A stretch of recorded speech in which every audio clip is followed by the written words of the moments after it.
articles I thought were interesting. This one is been rumored about for a while. UEFI is the new secure boot that Windows machines use it, Linux machines can use it, and so it cryptographically checks the stages when you're booting up your machine to stop rootkits. And there is a boot kit to take over the machine. This is for sale for thousands on the dark market. And they're talking about how it works. And the way it works is it uses a vulnerability that was patched a year ago. So you have to not have everything up to date, and then it can break into your system and fundamentally compromise it during the boot up process. So these are very powerful attacks, and I think not very general. I don't think they work across many kinds of hardware. That's the main thing about boot up attacks. What kind of money are they asking for? About $2,000, I think, for this one. Do they do a regular cash? Do a what? Do they pay in regular cash? Do they pay? Oh, I do not know. I would imagine cryptocurrency, because they probably don't want to get caught. I mean, it's probably illegal. Yeah. But it's hard to get away with using cryptocurrency. Well, How to get the money out in cryptocurrency? Well, there's plenty of ways to do it. I mean, you can launder cryptocurrency. The simplest one is you use mixers like Tornado. There are a bunch of anonymizers for the purpose of money laundering cryptocurrency. Tornado is the simplest one. All they do is people put in money in crypto into one account, into the pool, and then they can take money out the other end, out of account, but there's no connection between the two. So your money gets mixed with other people's money. So that's pretty effective. And there are plenty of other ways to do it, like you transmit it to other forms of cryptocurrency and then back. Once you get overseas and go to one of these, there's a whole bunch of anonymizers. And Where is the Tornado? Tornado is the name of the mixer. Where is it located? Well, I don't know, but I would imagine it's got to be out of the U.S. And you can even have ones that hide in other nations completely, and don't hide behind something like Tor. But I don't think I know any of those, because of the volume. Well, Tor, I mean, there's no such perfect, but Tor makes it more difficult for people to track you. So, and the mixers make it more difficult to follow the cache. You guys are all over the place. Yeah. Anyway. All right. So let's take a look at another one here. So, can you turn down the volume on that? Yeah. Anyway, so the Tesla, I was more interested in the one where he talked about his master plan. Tesla announced their master plan apparently today, and people didn't like it. But what they expected, this is what I saw before. Tesla belongs to this thing called effective ethics or something, effective altruism. And the idea is, I heard an interview with the guy that invented it. This is a philosophy. A guy has developed this thing where you plan your decisions and decide whether they're moral, on whether they're ultimately going to help more people than they hurt. So you try to bring the most good for the most people in the long run. The problem is, what he says is this only works if you very carefully analyze the effect of what you're doing, scientifically and objectively. But unfortunately, what Musk is accused of doing, I think quite fairly, is just hand-waving and saying, like he says, my cars are safer than people. So self-driving is wonderful, and the more we do it is fine. And even though there are a bunch of crashes, people would have more crashes. And it turns out that is very far from clear. People have tested it and said, he's comparing total miles driven by people to miles driven by his self-driving, even though the self-driving is only used on freeways, and people drive in local neighborhoods that are much more dangerous. So it's not really fair for him to say that the people are having more crashes in a fair comparison. And so anyway, that's why everything he does is motivated by this. And here he talks about it. He wants to save the world by having electric vehicles, by getting to Mars before we finish destroying Earth. All of his projects are part of his plan to create this science fiction future that's going to be better. And he really believes this stuff. It's sort of like a religion. So that's what he's presenting to Tesla. Tesla stock has been falling like crazy because Musk has greatly damaged his brand by the disaster he's made at Twitter. And also, like the creator of Dilbert, he has come out as like a crazy alt-right figure, which is very unpopular, especially with the people who buy Teslas. I mean, if the people who buy Teslas were Republicans in red states, he might be making a good move, but mostly they're bought by technical people in blue states who really don't want to hear that crap he's spewing. He's alienating his own customers. His brand is falling. And he's trying to inspire people that he's saving the world, but it doesn't seem to be working. Anyway. Tesla stock is up, and he's getting to be the richest guy again. That's right. Tesla stock has gone up from its fall, but it's not up to where it was before. So I mean, but that's right. He just had he's had phases of Tesla. He just announced a new phase, and people don't seem to like it much. But it's all driven by his utopian belief that he's on a master plan to save the world, like a messianic figure. And I think that's less convincing than it used to be. But there's a huge people that really, really love Elon Musk and will support him in everything. Just like he's very, very much like Donald Trump. Certain people find this very appealing, and they fiercely defend everything he does. It's Donald Trump is the flaw. well, sure, and largely so is Musk. But the point is, both of them. Musk is putting out products. Yeah, Musk has more real accomplishments than Donald Trump. You're right, but both of them have a sort of godlike public image and people that worship them far beyond their worth. Anyway, so this I was very pleased to see. I didn't even know this was coming. Schumer says they're finally going to repeal the Iraq War authorizations. Ever since the Iraq War, we've been out of compliance with our Constitution. The president is not supposed to have the ability to just wage war. He's supposed to have to go to Congress for that. But during the Iraq War, they passed an Iraq War authorization. But it was just temporarily at that time, and they never repealed it. So after that, Obama and everybody just used it to start wars without going to Congress.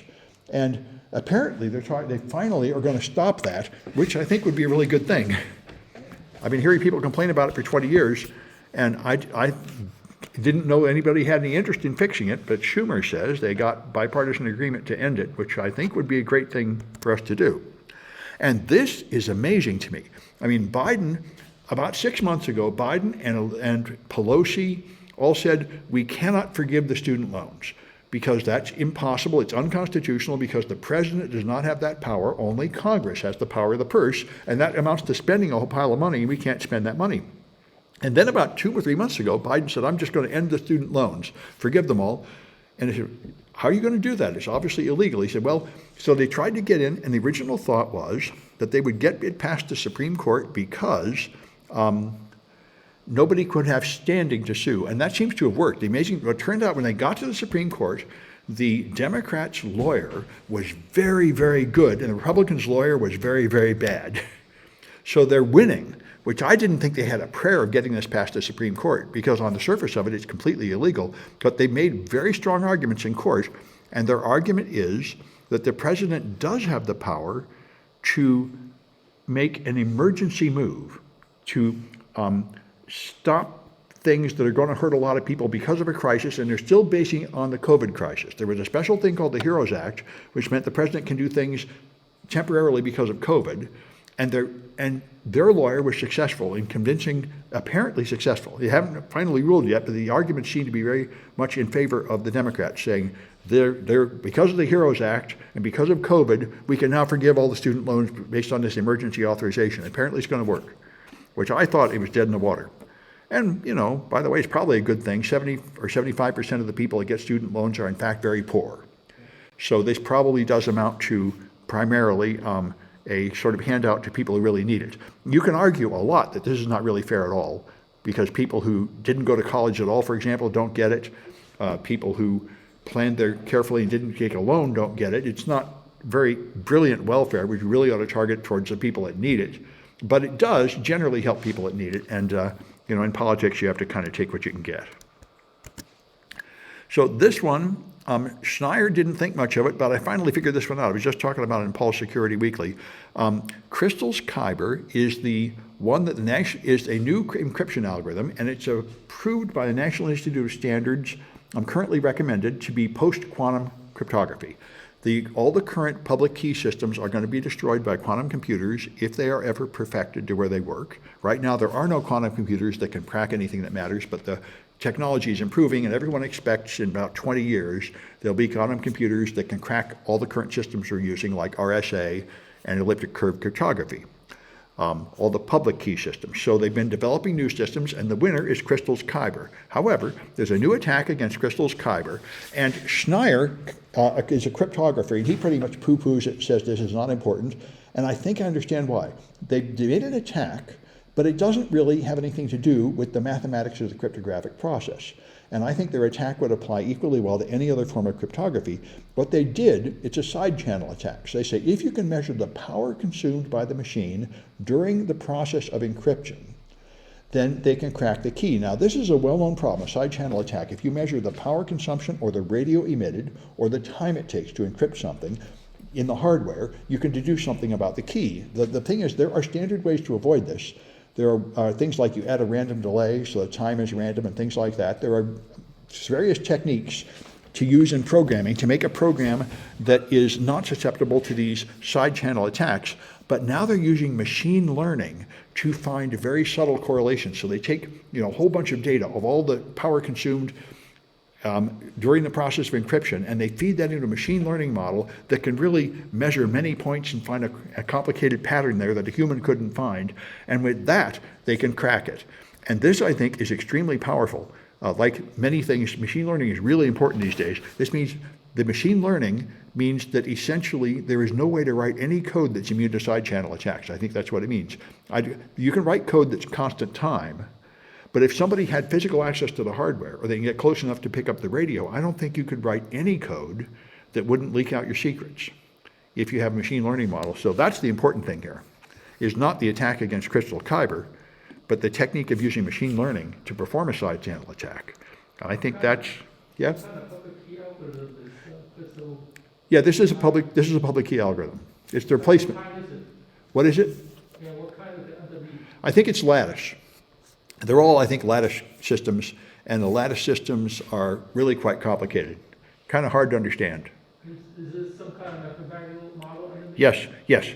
There's it's mathematics done on a lattice, which I only understand, in very vague terms, but there's like 2 or 3 new mathematical systems that were supposed to be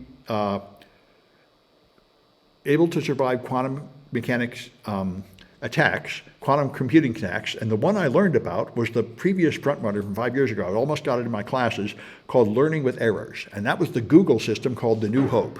And I thought that was going to win. Google's proposal was called New Hope, and it's based on learning with errors. So you have data, and then you add noise to it, and that's the ciphertext, and the decryption process is able to find it even despite the noise. And so that was Google's proposal, and it looked really good, but it was completely destroyed about 2 years ago. They totally found a flaw in it, and it's gone, and I think the survivors are all lattice models now, and I never quite understood the lattice models. But anyway, so what do you mean get close to the computer's radio? Well, if you run a computer, the power supply emits radio. Essentially, radio is another way to measure the power. The coils in the power supply have different amount of current as your CPU draws different amount of currents, and therefore they emit different amount of radio. So you can pick up the power consumption either by having some kind of connection in the machine, or by having some kind of radio receiver nearby, or by having some kind of measure of the power line that's providing power to it. There are ways to do it, and that's why I think Bruce Steyer was not surprised. I mean, almost nothing can survive that kind of side channel attack. But it's quite practical if you can get near a device or get physical access to it. Anyway, this, I'm not sure how practical this is at all. This is crazy. This thing will make a Docker container that runs in your browser in WebAssembler. And hanging a probe around the rails, that's right. Yeah, that's essentially what it is. Anyway, so I've heard of WebAssembly. I haven't done it. You can write web pages in assembly, and apparently you can run complicated things like Docker containers in the browser. If this works, that would seem to be really useful for throwaway containers for things like training. Anyway, a bizarre concept. All right. Anyway, it looks like we're up to 6:10, so I'm going to stop the news.